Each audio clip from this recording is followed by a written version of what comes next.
Pablo fue parte del nacimiento de INVAP, donde se desarrollan satélites, reactores y tecnología que llevó a Argentina al espacio. Pero mientras lideraba proyectos gigantes, en paralelo construía barcos en un garage, hacía cerveza artesanal y hoy está creando whisky con la misma pasión con la que alguna vez diseñó satélites. Pablo no sigue instrucciones, sigue curiosidades. No busca reconocimiento, busca aprender, experimentar y crear. Su vida es una prueba de que los grandes proyectos empiezan con una idea incómoda, una pasión desmedida y el coraje de hacer, aunque nadie entienda para qué. Bienvenidos a Sacar a la Luz. Mi nombre es Luz Rapoport y esto es Sacar a la Luz, una serie de podcasts en la que entrevisto a personas que admiro, que me inspiran por su forma de vivir, por sus aventuras o por los aprendizajes que comparten. Ojalá sus historias te inspiren tanto como a mí. Bueno, este es el primer programa de Sacar a la Luz y estamos en el Festival FAB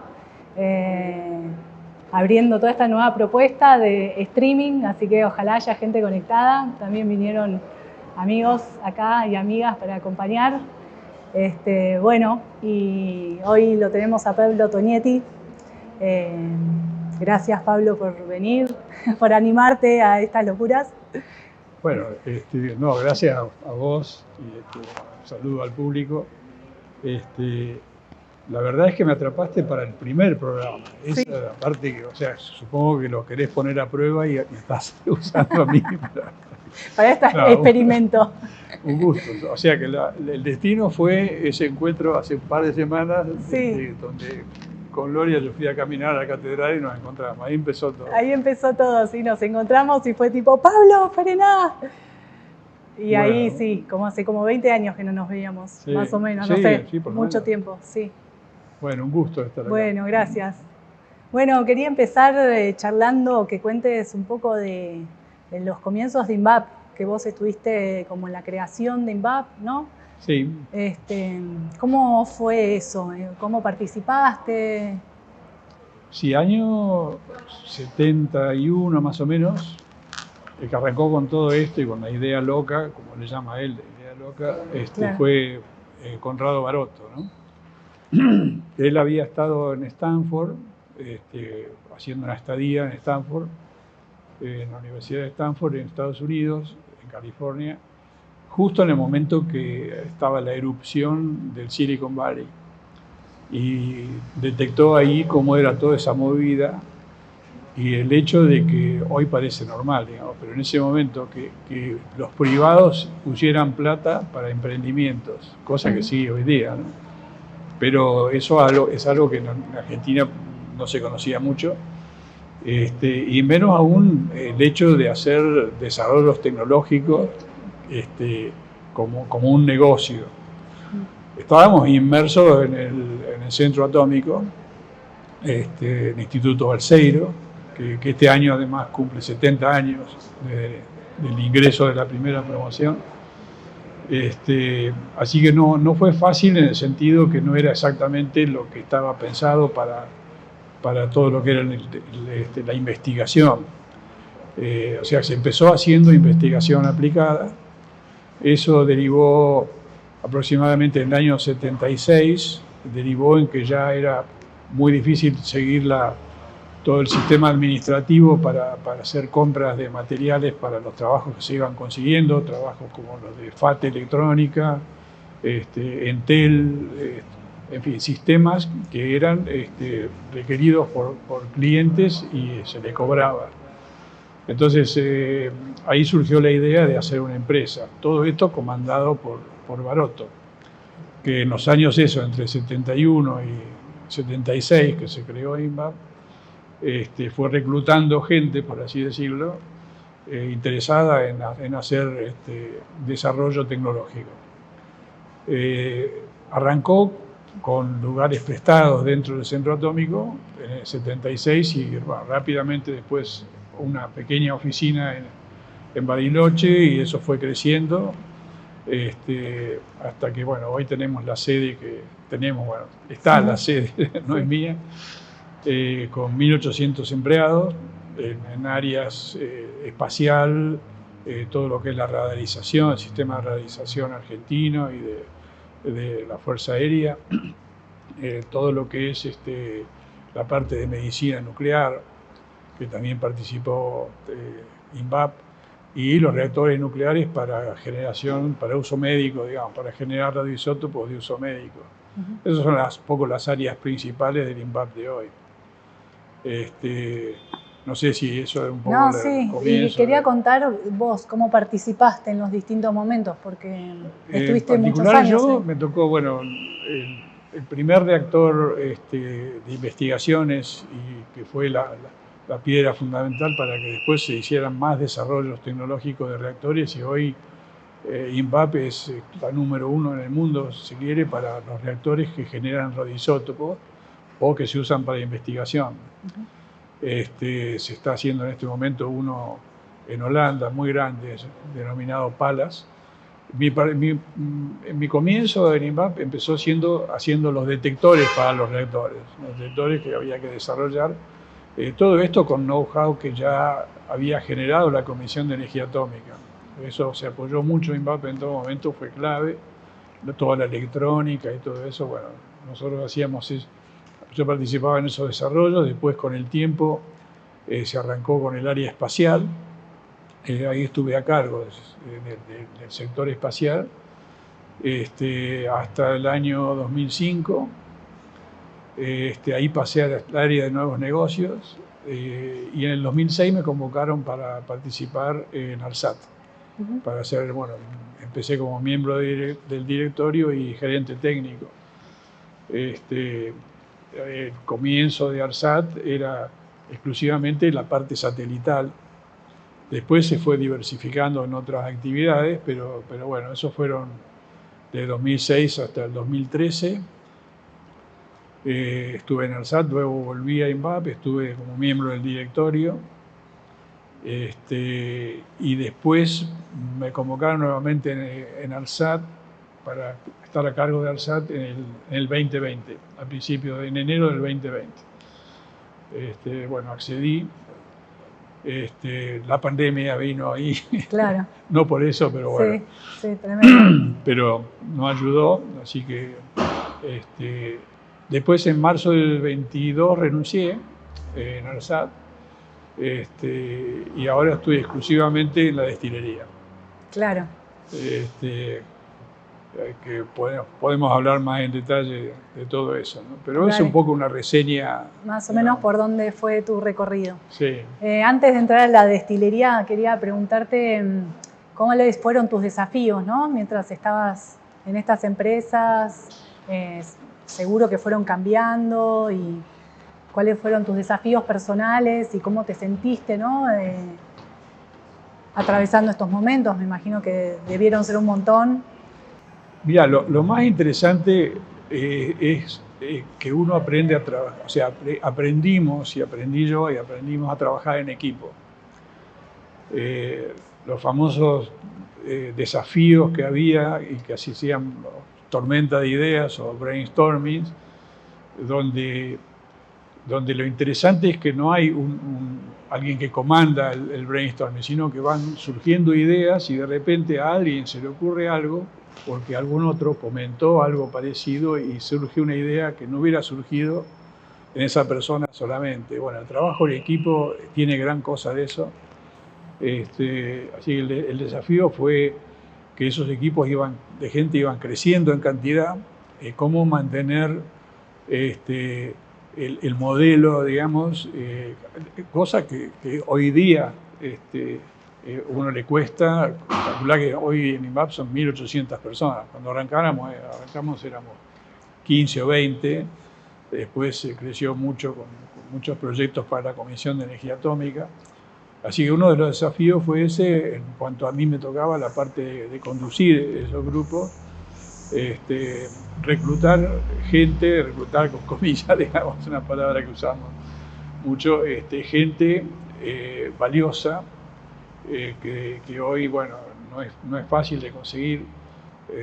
Eso fue también un desafío, ¿no? De encontrar la persona indicada cuando uno empieza un área nueva. Por ejemplo, cuando arrancamos con el área de radares, está bien, teníamos un montón de ingenieros electrónicos, pero no había especialistas en alguna de las áreas en particular, y bueno, hubo que que formar grupos más grandes y reclutar gente. Los desafíos, después, la prueba, uno encuentra que de alguna manera, si arma equipo, las cosas se van resolviendo, ¿no? Equipos que son, si se quiere, sería como un gerenciamiento donde todos opinan, pero hay un responsable que tiene que tomar la decisión final, porque ese responsable es el que, digamos, tiene que rendir las cuentas, ¿no? ¿Y ese responsable eras vos? En uno de los grupos, sí. En uno de los grupos, todo el grupo espacial, fui por un tiempo. Y después me tocó lo mismo, si quiere, pero ya con un nivel de gerente general y presidente en ARSAT. Ahí fue también un desafío enorme, porque arrancamos también un grupo muy chico. ARSAT se creó en el 2006, bajo una ley. Es una sociedad anónima 100% estatal, que a lo largo del tiempo ha logrado autofinanciarse y además generar divisas, porque vende mucho también afuera con los satélites. Es autosuficiente y gana plata. Como empresa, siendo 100% estatal, es realmente un logro. A mí yo estaba muy contento porque siempre también fue un trabajo en equipo. Y ahí los desafíos se iban ampliando porque como la empresa ya funcionaba, estaba organizada, nos pidieron del gobierno temas que no estaban en nuestra carpeta, ¿no? Como un centro nacional de datos, que hoy es uno muy grande, tal vez uno de los más grandes que hay en Argentina, es moderno. Después todo el tendido de la red de fibra óptica en todo el país. Eso fue gigante, ¿o no? También. Son 35.000 kilómetros que están operativos y en total casi 40.000 instalados. Ahora está un poco no creciendo la empresa y costando mantenerla porque hay mucha gente, hay mucha demanda de gente buena. Si los sueldos no están acordes al mercado, la gente se va. Claro. Así que ahí es un tema también ese. Pero desafíos, o sea, realmente más o menos es lo que te conté. Y después en lo personal, bueno, los proyectos personales también fueron desafíos. Claro, con sus temas a resolver y todo eso. Claro. ¿Y qué pensaban al principio, ¿no?, de la creación de INVAP y ARSAT? ¿Cómo era el pensamiento en ese momento y cómo es hoy? Digamos, bueno, vos ya estás jubilado, pero igualmente estás al tanto de más o menos cómo las cosas. Estoy en contacto, sí. Como jubilado me invitan a las reuniones de jubilados. Ah, claro. La relación, vos decís, entre ARSAT y Claro, INVAP. no, bueno, separado, digamos, en INVAP cuando empezaste, cómo era la visión de futuro, en qué pensaban a nivel científico en ese momento, y cuando te fuiste o cambiaste, cómo era la situación en ese momento. Claro. Cuando yo me fui con total consenso de INVAP también a ARSAT, porque ARSAT iba a necesitar satélite que se lo iba a hacer INVAP. Por eso me convocaron, convocaron a alguien del área espacial para que participara en ARSAT, un poco por eso. En ese momento crecimos y un poco, lo que es INVAP hoy, de grupos donde conocías a todos. Bueno, yo saludé a Pablo, me hizo acordar y después me acordé que lo conocía, pero bueno, llega un momento en que hay mucha rotación de gente. Hoy día, porque es la situación general, hay gente que está por ahí 2 años o 3 años y se va, porque se capacita muy rápido y consiguen otros trabajos mejores. Entonces hay que aceptar que hay rotación de gente. Eso en INVAP y también ocurrió en ARSAT. Entonces cambió mucho ese aspecto. Realmente en su momento, cuando éramos 300 por ahí en INVAP, la gente se quedaba y iba lentamente creciendo, además el equipo de gente, ¿no? los grupos. O sea que el cambio es importante. Como ocasión, bueno, la situación de la pandemia hizo que se generaran los trabajos a distancia. Bueno, mal tenemos internet. Eso también es algo que hubo que acomodarse. En fin, bueno, o sea, los desafíos son permanentes, las cosas hay que resolverlas y bueno, siempre se ha encontrado, en el caso de INVAP, que lo he seguido más el cordón desde de punta a punta, los problemas muy, muy complejos de alguna manera se han ido resolviendo, ¿no? Claro. Mucha interacción también con el gobierno, porque siendo una empresa que la idea es que sustituya mucha importación de alta tecnología. O sea, siempre está el dicho, así, los fanáticos tecnólogos, yo soy más o menos fanático tecnólogo, en realidad el desarrollo tecnológico es una manera de tener una componente de independencia como país, ¿no? Claro. No es que uno va a hacer todo, porque todo no se puede hacer, pero por lo menos en ciertas áreas, y eso lo ha demostrado en cierto modo INVAP, con todo lo que es el área de los reactores que te mencioné, los satélites, y salir a competir afuera. O sea que esa componente de trabajo con el gobierno fue muy importante.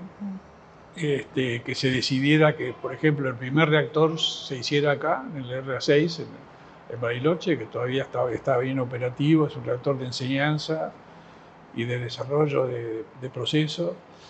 Que se decidiera hacer en el país, no comprarlo afuera, generó que después INVAP vendió reactores en Australia, uno muy importante, en Argelia, en Egipto, hizo trabajos, sí, impresionante. y ahora está haciendo sí. Ese número uno, uno de los más grandes, más el reactor, un reactor en conjunto con la CONEA que se llama RA10, que se va a poner operativo en menos de un año, posiblemente, y que es muy grande para fabricar también radioisótopos que se van a poder exportar.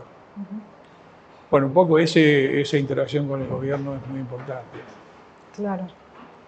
¿Y cuál fue el logro que estás más contento de tu carrera profesional? ¿O qué cosas te dieron más satisfacción de logros personales, digamos? Y desde el punto de vista de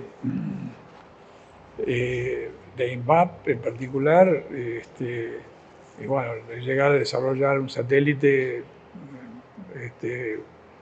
colaboración también con la CONAE. La CONAE era el cliente, la Comisión Nacional de Actividades Espaciales, la CONAE, que es la autoridad de aplicación en el área espacial, es como la agencia espacial, sería el equivalente a la NASA, si querés, con mucha menos gente. Ese era el cliente, y bueno, hacer un satélite de primera vez, cuando uno lo que ha hecho la empresa, ¿no? Con el equipo, y después, bueno, esos satélites, saber que están volando y que están interaccionando, bueno, es impresionante. Eso es una satisfacción enorme. En el caso de ARSAT, lo mismo, también, tener un satélite hecho totalmente en Argentina, excepto las componentes que todo el mundo compra, porque hay muy pocos proveedores de algunas componentes, y no tiene sentido ponerse a fabricarlas porque de por sí es una nueva fábrica que hay que hacer. Entonces las componentes se compran. Salvo eso, después el resto se diseña todo acá, en Argentina, particularmente la mano de obra de diseño, la computadora de a bordo, todo el software, el satélite, etcétera, todo eso se hace acá. Los ensayos también. Sí, eso fue una satisfacción también muy grande, que se decidiera hacer una facilidad de ensayos, de la cual es socio INVAP y ARSAT. El capital de todos para los equipos los puso ARSAT, o sea, los equipos son de ARSAT, y INVAP pone la facilidad, y facilidad son las áreas limpias y todo eso, claro, y la gente que lo opera. O sea, eso fue también una satisfacción muy grande. Y después lo mismo con las demás cosas. Los reactores, bueno, yo no tenía una participación intensa en todo el área de reactores, Sí, en parte con la parte de radares también. Cuando el primer radar de uso civil para vuelos civiles que se instaló acá en Bariloche, yo estuve en el arranque, después ya estaba en ARSAT cuando se inauguró. Así que eso fueron un poco las cosas. Y la satisfacción es enorme, lo mismo que cuando uno tiene un caso particular. El caso mío del whisky, o ya hablaremos, o de la cerveza, que fue, digamos, el precursor del whisky, vino de la actividad en la cerveza. Lo que una persona que decide hacer algo de carpintería y hace su primer parte, o que quiere empezar a cocinar y hace una cocina complicada, y la satisfacción que siente, ese placer es lo mismo en cualquier otra actividad, ¿no? Sí.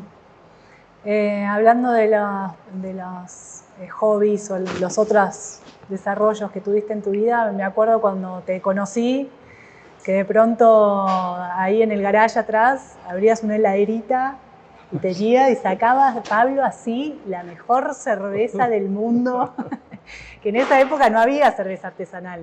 Lo más diferente que podías conseguir era una Guinness de Chile, si cruzabas a Chile. Sí.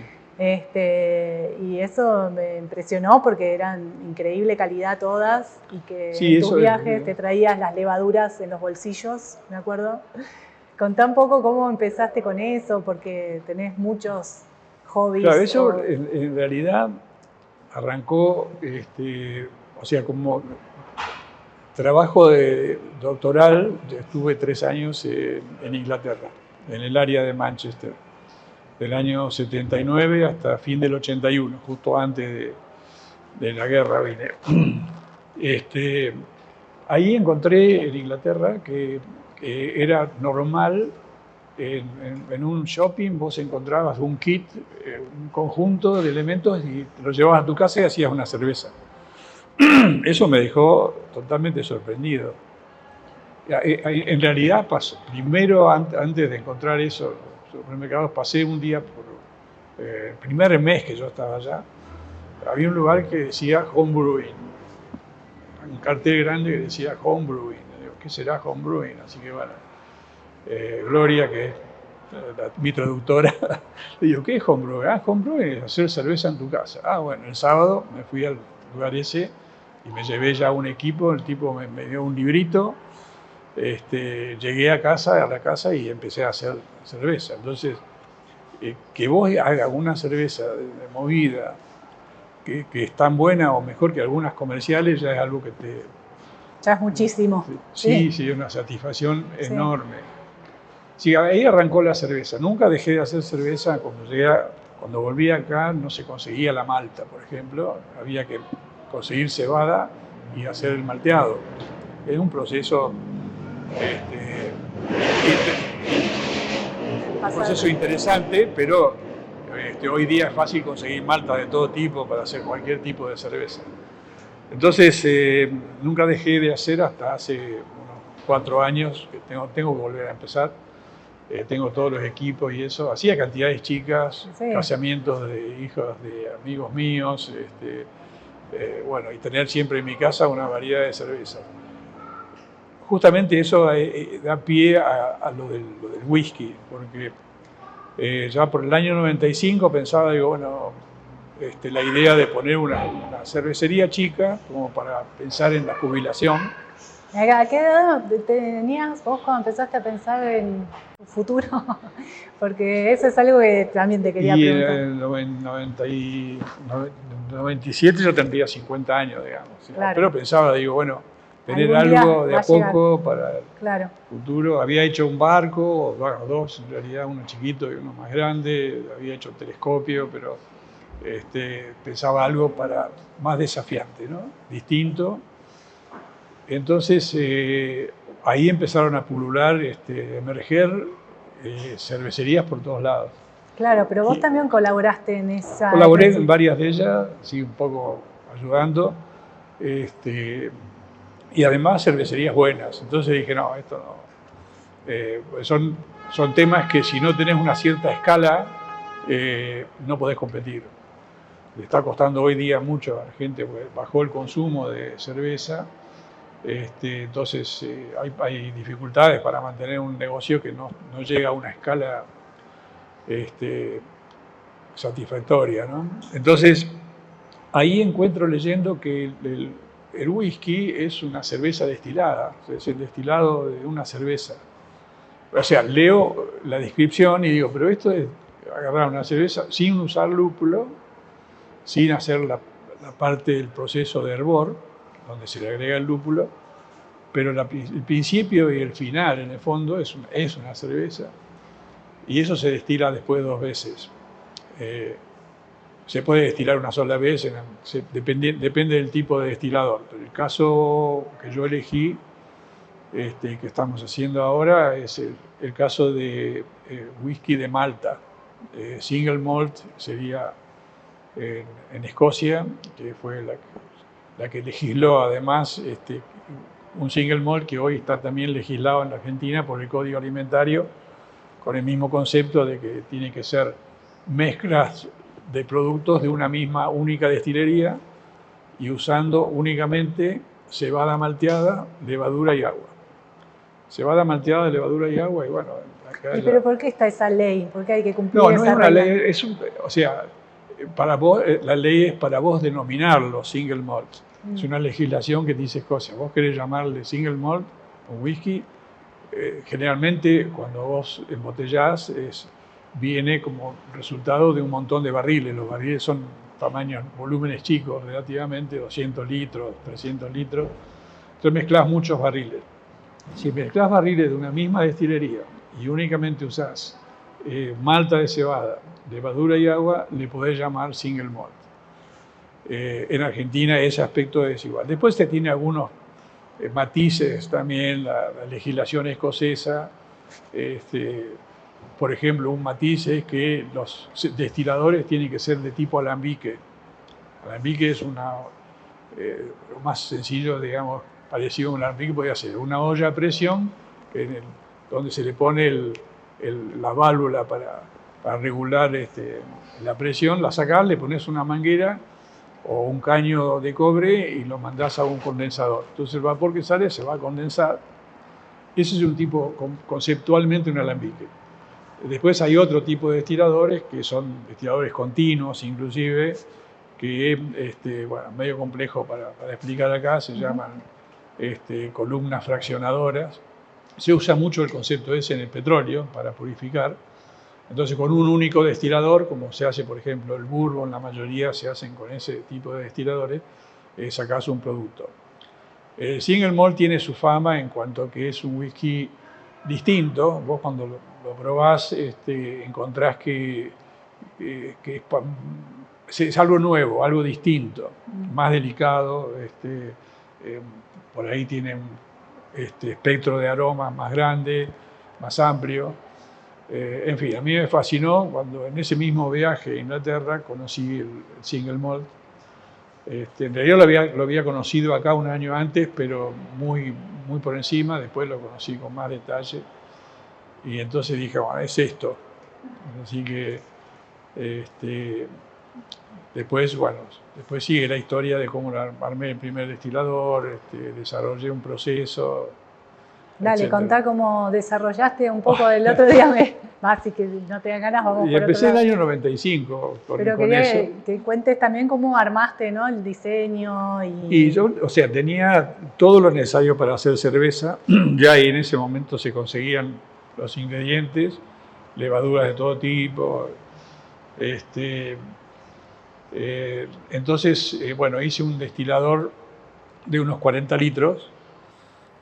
Primero fue una olla a presión, en realidad, porque vamos a no decirlo. Una olla a presión modificada, cargaba 10 litros, entonces cada destilado te salía, no sé, 200 centímetros cúbicos. No, re poquito, claro. No llegaba a medio litro. Y fui acumulando unos par de litros y a mis amigos les encantaba así como estaba. Así que directamente era como moonshine en la época de la prohibición en Estados Unidos, así transparente. Tenía un barril chico que me había conseguido un colega en Mendoza. No alcanzaba a durar el whisky porque, no, déjame probar de vuelta. Una noche te duraba, un ratito.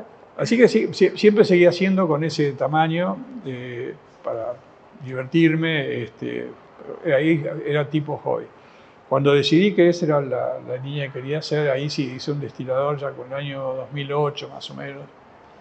2008, destilador de 40 litros, que ya era más significativo, y con eso desarrollé el proceso previo de buscarle todos los parámetros ideales para tener un producto a mi gusto bueno.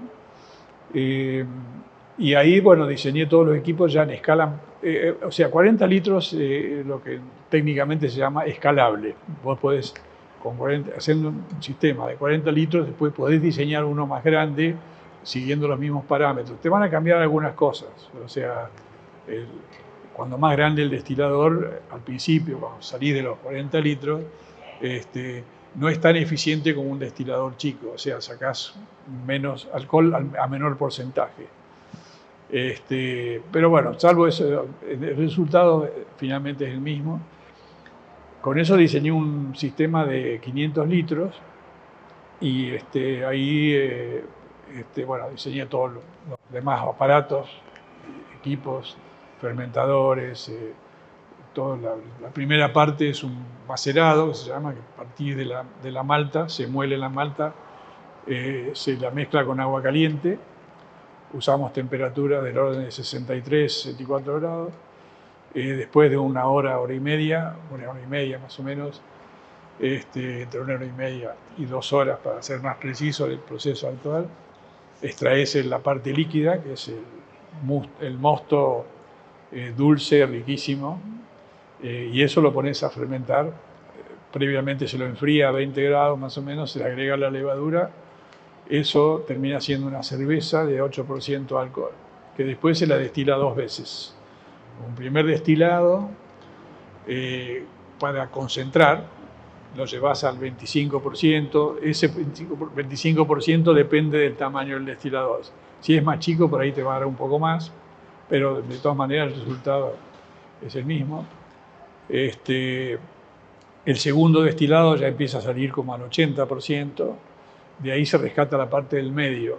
Típicamente en destilados de brandy, de frutas, de lo que sea, hay una parte inicial que se llama cabeza, después viene el corazón y después viene la cola. En el caso del whisky, la cola y la cabeza se agregan después, se hace un reciclo, se agregan después al próximo segundo destilado. Ese es el proceso. No hay riesgos de metílico en el caso de que uno únicamente usa cereales. Si se usan frutas, sí hay que tener cuidado con el metílico. Así que bueno, ahí diseñé todo el sistema y el proceso, la receta para lo que fue la primera destilería en Argentina, que fue el Alazana. Eso, bueno, me invitaron a hacer una sociedad, hicimos una sociedad con mi yerno y salimos al mercado. Eso fue en el 2011. Salimos al mercado en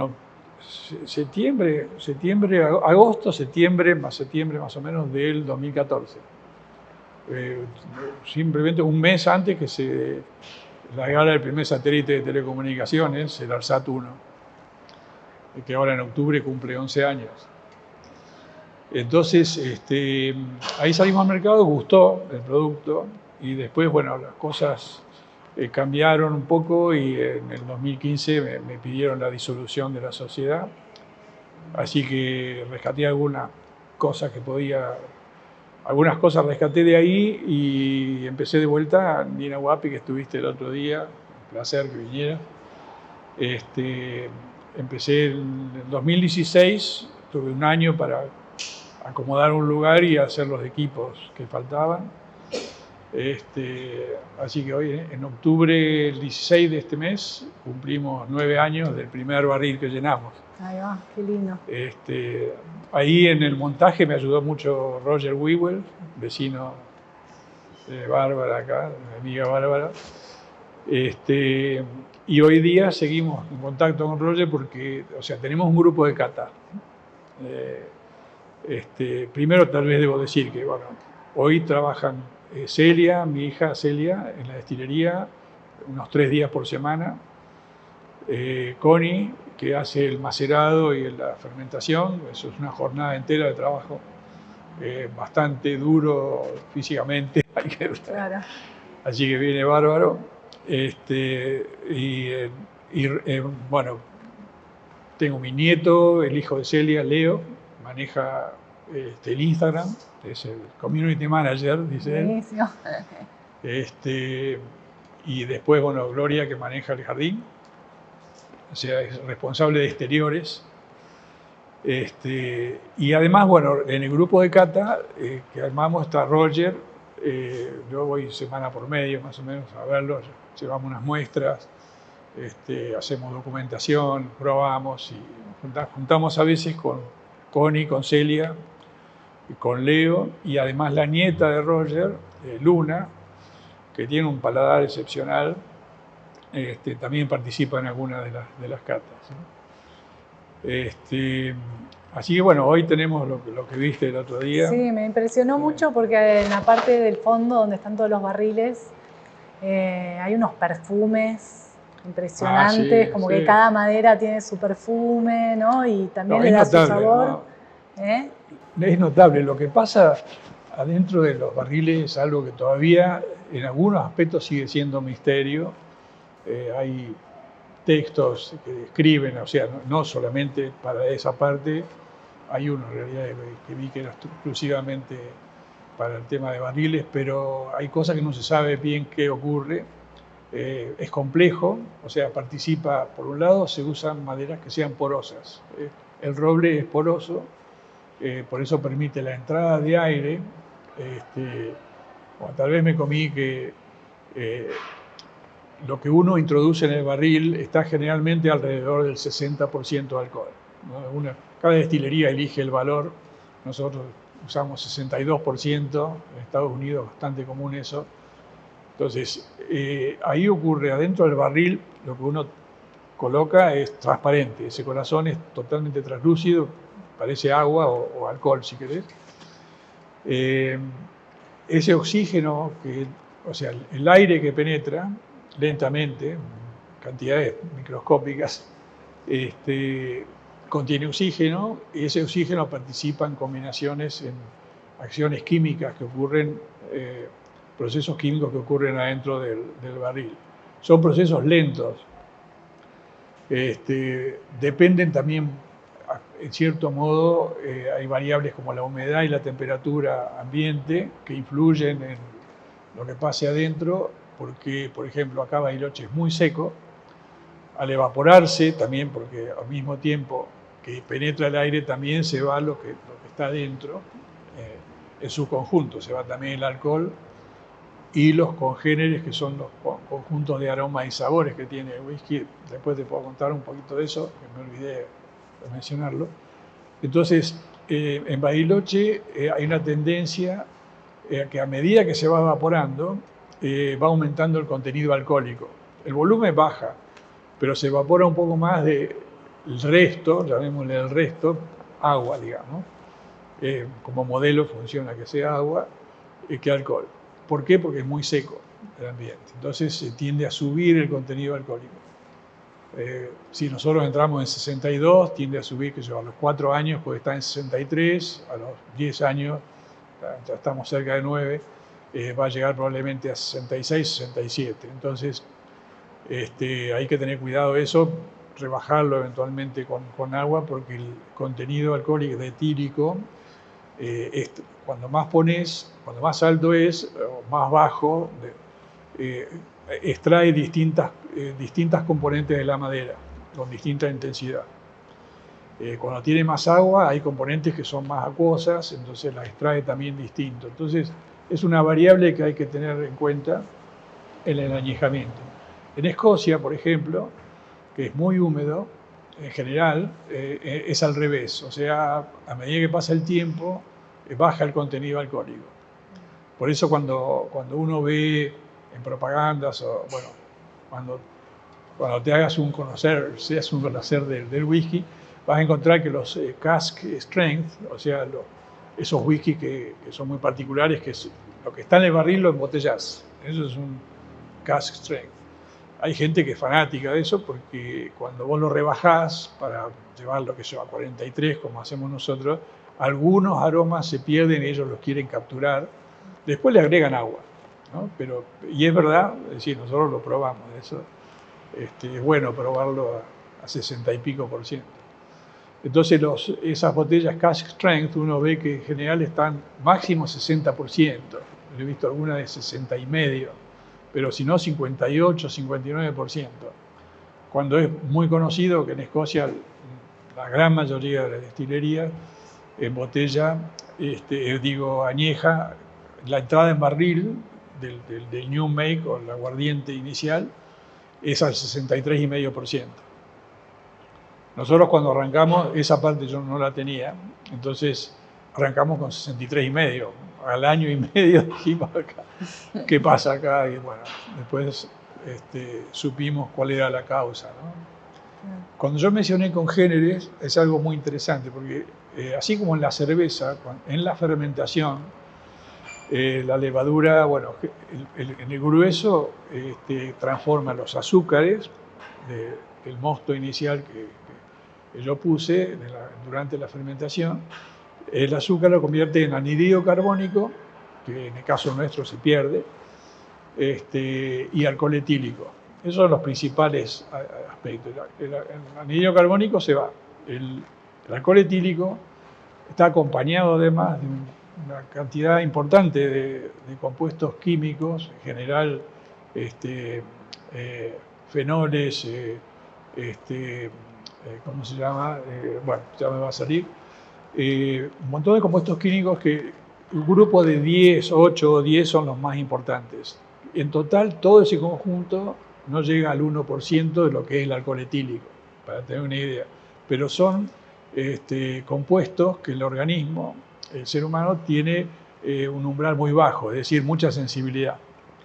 Y son el todo, porque si no el alcohol etílico puro, o sea, compras alcohol etílico, es tremendo. De porta le pones agua y ya está. Entonces, no, tienen que estar todos estos componentes que se generan en la fermentación. También lo está en la cerveza, lo que pasa es que en la cerveza además está el lúpulo, pero bueno, buscando uno encuentra un montón de las componentes que después eventualmente están también en el whisky. Así que todos esos compuestos es lo más importante del whisky. Esos compuestos se modifican un poco en la destilación, las proporciones, y algunos se reducen con el cobre, que es lo que se desea además, por eso son de cobre los destiladores. Hay compuestos de azufre que si no uno usara destiladores de acero inoxidable, por ejemplo, esos compuestos sulfurados terminarían en el barril y después en la botella, y no son agradables. De ahí que el cobre tiene una reacción química con esos compuestos y se genera un compuesto que se precipita y que uno después cantidades muy, muy chicas, ¿no? Es sulfuro de cobre en su mayoría, y eso se va. Por eso son, además de cobre. Después en el barril se modifican, aparecen congéneres nuevos, aparecen como resultado de la interacción del alcohol con la madera, aparecen la vanilina, por ejemplo, compuestos de la madera, y después las reacciones mismas entre el alcohol etílico y esos compuestos que ya entraron al barril, ¿no? La introducción del oxígeno. En total, para que el whisky esté maduro se necesitan prácticamente 3 años, entre 3 y 4 años. En 3 años, algunos barriles por ahí, esa es otra cosa, ¿no? Los barriles parecen iguales y en general funcionan distintos. Se entiende que es porque los cortes de la madera con la cual fueron hechos no son idénticos. Entonces, cada barril tiene su personalidad. Su personalidad, claro. Así que bueno, es un poco el resumen lo hice demasiado rápido. Sí, no, pero está bien. Para los que no conocemos mucho de cómo es el proceso, está buenísimo ahí comprender cómo se fabrica. Quería preguntarte algo por ahí más personal, porque vos sos una persona que fuiste siempre para adelante, ¿no? Que te animaste en la vida, no solo a nivel profesional, sino también personal, como que siempre con pasiones, ¿no? Con esto de investigar y jugar. Y contá un poco cómo es esa parte en vos de tu personalidad, de encontrar cosas que te diviertan y que te hagan investigar por otro lado. Y sí, o sea, los desafíos, ¿no? Que yo creo que mucha gente los tiene, es decir, yo quiero hacer tal cosa, o sea, un determinado hobby, algo, y bueno, y a mí me gustan esos desafíos, de hacer cosas que parecen difíciles o que se hacen, por ejemplo, el whisky, decir, se hacía en Escocia o en Estados Unidos, el bourbon, pero hacer acá, no, seguro que no se puede, sí se puede, la prueba está porque hemos participado en concursos internacionales y tenemos premios a la par de algunos whisky muy buenos. Entonces, esos desafíos es lo que, no sé si a ese punto te referías vos. En mi caso ocurrió con un primer telescopio. Claro, eso de que... Hice un primer telescopio chiquito y la sensación que uno tiene de ver, o sea, la luna aumentada, habiendo mirado por un telescopio que hiciste vos, es algo que decís, no, o proyectar el sol en una pantalla blanca y ver las manchas solares. O sea, eso fue también un hobby que me duró mucho tiempo. Después ya hice un telescopio más grande y finalmente terminé comprando también un telescopio. Y ocasionalmente también hago un poco de astronomía. Después tuvo el berretín de los barcos también, o sea, el desafío de poder hacer algo vos con tus manos. ¿Y qué hiciste de barcos? Que flote, ¿no? Sí, que funcione. Que flote y claro. La sensación que sentís es, bueno. ¿Y qué barco hiciste? Primero lo hicimos con Gloria, un dinghy, se hizo un barquito chico, un dinghy, tiene 3,80 metros, tiene 2 velas y un spinnaker, de un diseño inglés, que es una clase, así como está bueno, es una clase, digamos, inglesa, que se llama Miracle, y nosotros compramos los materiales, cuando nos volvimos, compré materiales, las planchas de terciado, y el mástil y las cosas, y los planos. Entonces lo hicimos juntos. Espectacular. ¿Y ese lo seguís teniendo? Ese está todavía navegando. ¿Lo usás? Sí, navegan los nietos ahora, Connie, mi hijo. Los nietos también han aprendido rápido con ese. Ahora en el verano, ¿no? Sí, después siguió con 6 años más o menos, llevo 5 años y medio, un velero más grande, ya caminado, también con el mismo esquema, ¿no? De planchas de terciado y a doblar, cortar, doblar, mejor en ese orden. Y ese lo botamos en el 2000, fue 1987. Sí, no llegué tan viejo. Sí, 1987 lo botamos. Y en el 2007 decidí irme a todo de madera. Estaba cansado de hacer mantenimiento, así que lo vendí y está navegando. Me enteré el otro día que todavía está navegando en Bahía Blanca. Me lo compró el padre de un amigo de mi hijo en Bahía Blanca y está navegando. Y ahí cambié a fibra de vidrio, ¿no? Fibra de vidrio, que lo vendí en el año 2019. ¿Y ese lo armaste, el de fibra de vidrio también? No, ese lo compré. Ok. Ese lo compré y no navegué nada. Bien. ¿Y cómo empezaste a meterte en el mundo de la navegación? ¿Navegás generalmente? Cuando estuvimos en Inglaterra, ahí cerca de Manchester había un lago relativamente chico, más o menos el tamaño de la laguna del Trevor. Y había leído un poco, me agarró un poco el berretín de la navegación. Hicimos un curso de tomamos 2 lecciones con Gloria. Entonces, en una de las vacaciones que estuvimos en Menorca, 2 semanas, alquilaban veleros chicos. Y bueno, vamos, Mediterráneo, se levantó una ventolina, nos costó mucho llegar a la costa porque teníamos viento hacia adentro. Entonces, por supuesto, cuando me alquiló, siempre me acuerdo de eso, ¿no? Me alquiló el velero, me dijo, ¿ustedes navegan? Sí, por supuesto. Bueno, cuando llegamos, ya los demás que habían alquilado, o sea, todos habían vuelto a la costa porque se levantó una ventolina bastante fea. El tipo me dice, bastante bien para la primera vez, me dice. Te sacó la ficha. Sí, pues solo no habíamos navegado nunca. Claro.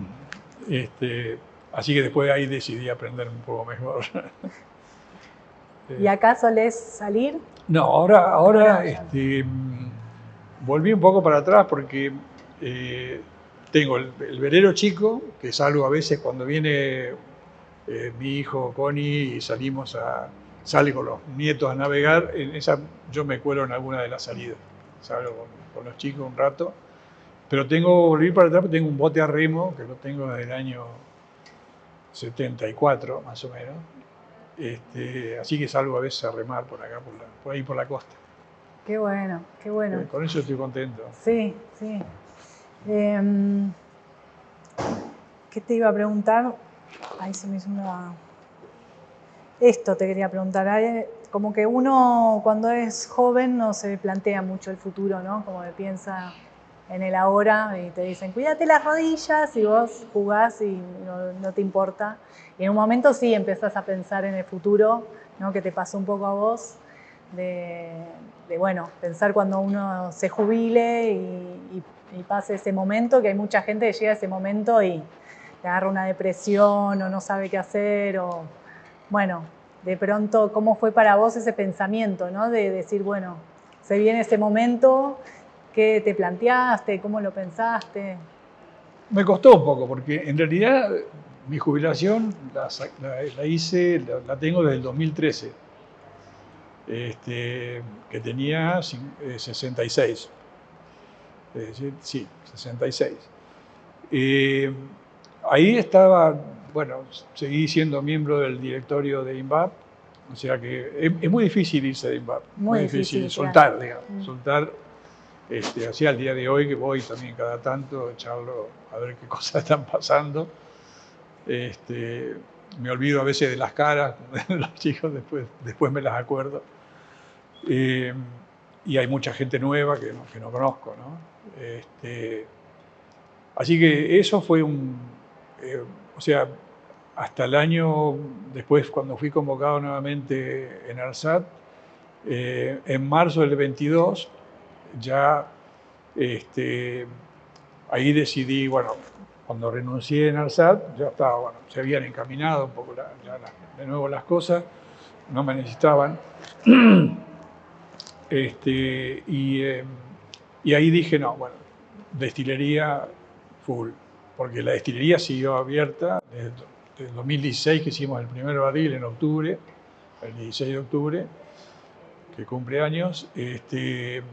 Era ir los sábados, los domingos, los feriados y ocasionalmente a veces después de hora, ¿no? Entonces, dije, bueno, esto lo haces bien y te dedicas. Y aparte, bueno, ya en ese momento se enganchó Celia y Connie, lo cual es un gusto porque uno cuando bueno, viene muy bien tu pregunta, porque cuando uno se abalanza, después, claro, empezás a leer una destilería en Escocia que se abrió en el año 1740, trabajó X, después lo siguieron los hijos, los nietos, y después la vendieron. Los nietos de los nietos dijeron, no, esto no es para mí, y estuvo cerrada durante 50 años. De ahí que aparecen, bueno, de repente encuentran botellas, o sea, encuentran barriles que tienen todavía whisky y salen añejamientos de muchos años. Entonces uno se abalanza y no piensa en eso. Decir, bueno, está bien, yo no soy eterno, todos, ninguno somos eternos. Entonces, el hecho de que se enganchen los chicos fue algo fantástico. Eso hoy es un placer enorme para mí, aparte de compartir con ellos. Bueno, o sea que eso no lo había pensado. Porque sí, cuando, ¿qué pensaste? Digo, me abalanzo con todo ahí, pero llega un momento que voy a decir, bueno, ya, entonces va a terminar vendiendo la destilería. Así que bueno, tiene una continuidad, tiene un futuro, ellos están embalados, tienen fuerza de la juventud. Claro, ¿y qué tal es trabajar con la familia? ¿No? Bueno, un gusto, un gusto.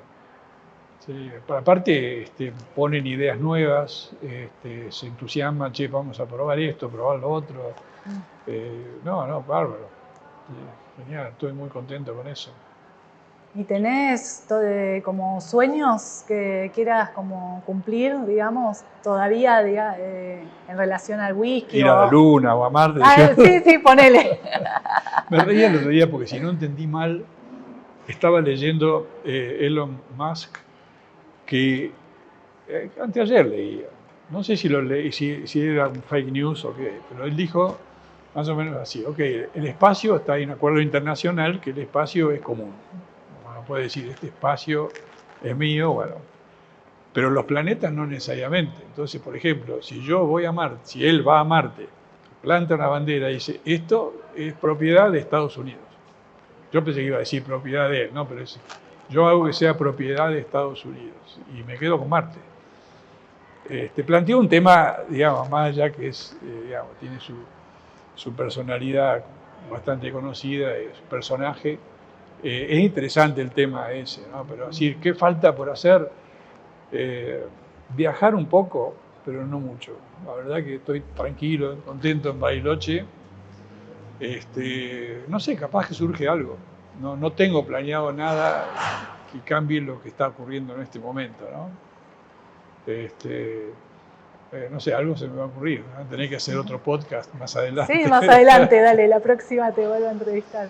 Sí me gustaría que crezca un poco más todavía la destilería. ¿No? Encontrar, o sea, alguna variedad. Hay gente que te dice, bueno, pero ¿por qué no haces gin? Porque con el gin también conseguís capital de trabajo rápido. No, el tema era el single malt y de ahí por ahí no salgo. Pero si los chicos quieren probar alguna otra cosa, me va a entusiasmar a hacer el desarrollo de algo nuevo, ¿no? Uh-huh. ¿Y cómo es tu relación con Bariloche? ¿Cómo sentís a Bariloche Y Bariloche, yo creo que, o sea, uno sufre un poco lo que el tema del tráfico, por ejemplo, la sobrepoblación que hay. Bueno, yo vivo en el kilómetro 12,5, tengo que ir a hacer 27 kilómetros. Bueno, estamos buscando de si no nos vamos a vivir a Dinahuapi, que es muy tranquilo, la verdad que es bárbaro Dinahuapi. Hoy vino gente a la destilería que encontraron de casualidad que Dinahuapi se podía parar y todo eso, están contentísimos. Estuvieron hoy en el Cerro Leones, en las cavernas, y ahora venimos a ver la destilería tuya. Bueno. No, en Bariloche me siento recómodo, o sea, no lo cambiaría para nada.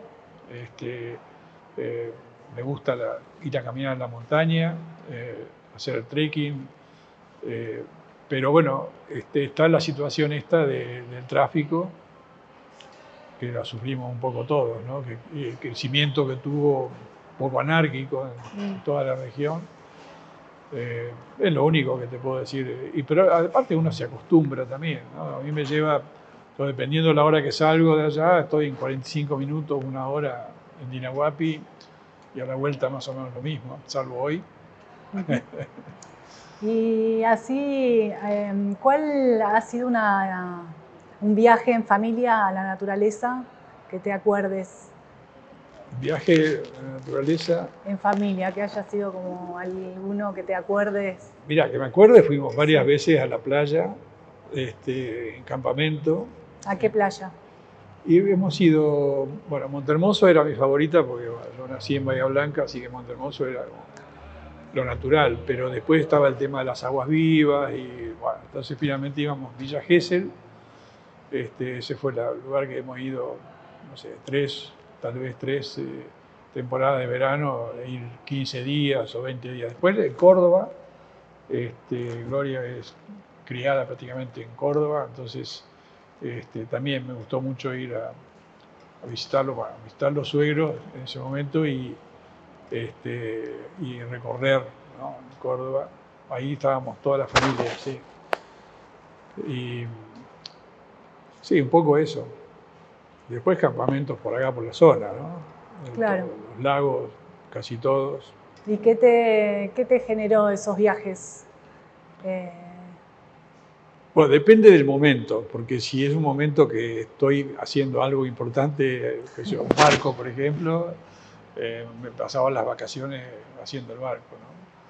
Pero no, si no, en general era satisfactorio, sí, me encantaba. Es decir, el campamento me gusta mucho. Entonces está el anuario del whisky que tiene registradas unas 45 destilerías en Argentina. A mí me sorprendió también el número. Destilerías que ellos les llaman proyectos, porque algunas todavía no están vendiendo, pero necesitan los 3 años esos mínimos. Claro. Por ley en Argentina son 2 años para añejamiento. Ese anuario es el primero que ocurre acá en Argentina. Que quiera encontrarlo, se llama, ellos crearon, 2 muchachos, la Sociedad Whisky, y el Instagram es la Sociedad Whisky. Y la primera edición, que en 2026, acaba de salir, y los que la generaron fueron Juan Manuel Mercadé y Mauro Panetta. Después está Tito Whisky, que es un gran, bueno, creo que se llama influencer ahora, bueno, él hace catas también, tiene un canal de YouTube, hace catas de whiskies argentinos y de whisky de todo el mundo. Y después está Whisky Life, no Live, sino porque también hay Whisky Live, pero este es Live, de un amigo que es Gastón Gurrea, y que también tiene un canal de YouTube. Ellos enseñan, por ejemplo, cosas como cómo se degusta un whisky, los hay también en inglés o de escoceses, pero bueno, en castellano es para mucha gente mejor. Y lo último que te quería decir, también pasó el aviso publicitario, estamos generando la Cámara Argentina de Productores de Whisky. Ah, mirá vos. Ya presentamos, la estamos haciendo en La Plata, había varios destileros y esto es exclusivamente de whisky, varios destileros en La Plata, que bueno, se decidió hacer a nivel nacional, pero está registrada en La Plata. Faltan los últimos toques para que salga la personería jurídica, así que ese otro. Sí, en crecimiento todavía total. No tenemos las redes para comunicar. Pero ahora vamos a tener, por ahí en un mes ya sale. Buenísimo, bueno. Me olvidaba de eso, así que crecimiento, sí, espectacular. Bueno, muchas gracias. No, al contrario, gracias a vos, Luz. Dale, súper. Bueno, gracias. Sí, cómo no. Gracias. Y a ustedes. Bueno, gracias a todos.